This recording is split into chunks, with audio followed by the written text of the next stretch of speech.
मी प्राची माने या यूट्यूब चॅनलमध्ये तुमच्या सर्वांचे स्वागत आहे।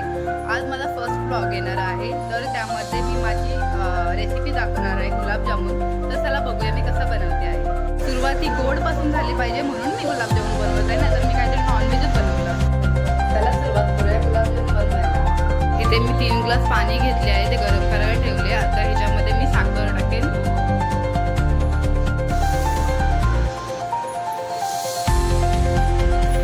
3 वाटी साखर टाकली आहे।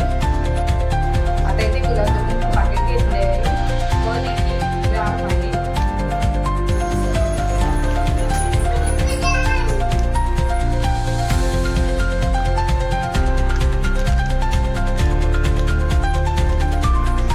इथे दूध घेतले आहे गरम करून।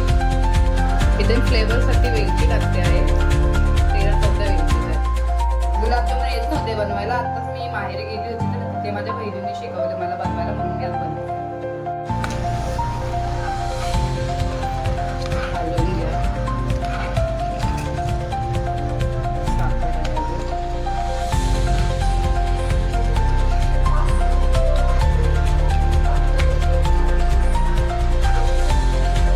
फर्स्ट टाइम इतकी बनवते, माहिती नाही कसं बनणार आहे, ट्राय करणार।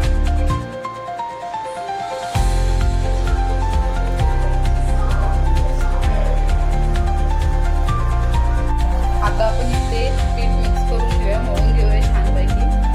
दूध टाकून थोडं थोडं दूध टाकायचं।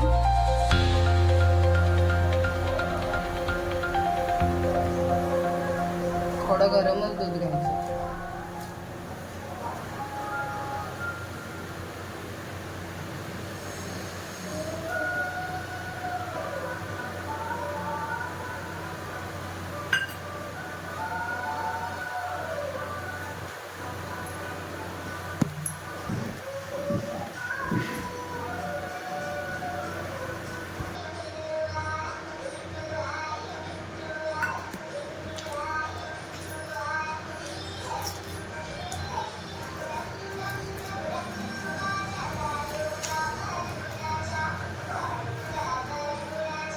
ते आहे किमान 10 मिनिट तरी पीठ चांगलं मळून घ्यायचं, म्हणजे गुलाबजामुन चांगले होतात, मध्ये मध्ये क्रॅक्स नाही पडत, चांगले राहतात। इथे पीठ मळून रेडी आहे। आता ह्याला झाकून ठेवूया 10 मिनिट।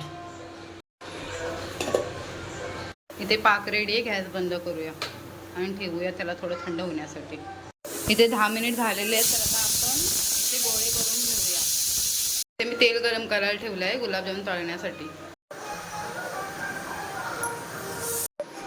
इथे गोळे करून रेडी आहेत गुलाबजामुनचे, आता आपण तळूया।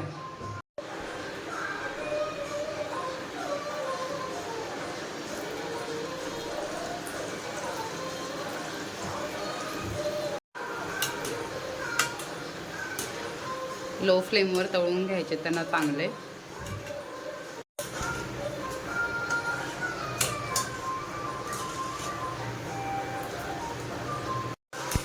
छान तळून झाले, छान असा कलर आलेला आहे। आता ह्यांना काढू आणि बाकीचे पण तळून घेऊया।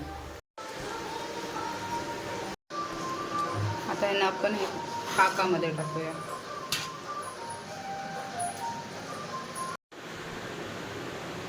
इथे छान गुलाबजामुन रेडी आहेत। आता ह्यांना आपण भिजण्यासाठी ठेवून देऊया 3 ते 4 तास।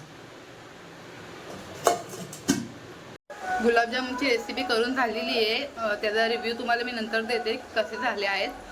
आता ते सगळं भिजायला ठेवलेत ना, म्हणून थोडा टाइम लागेल त्यांना।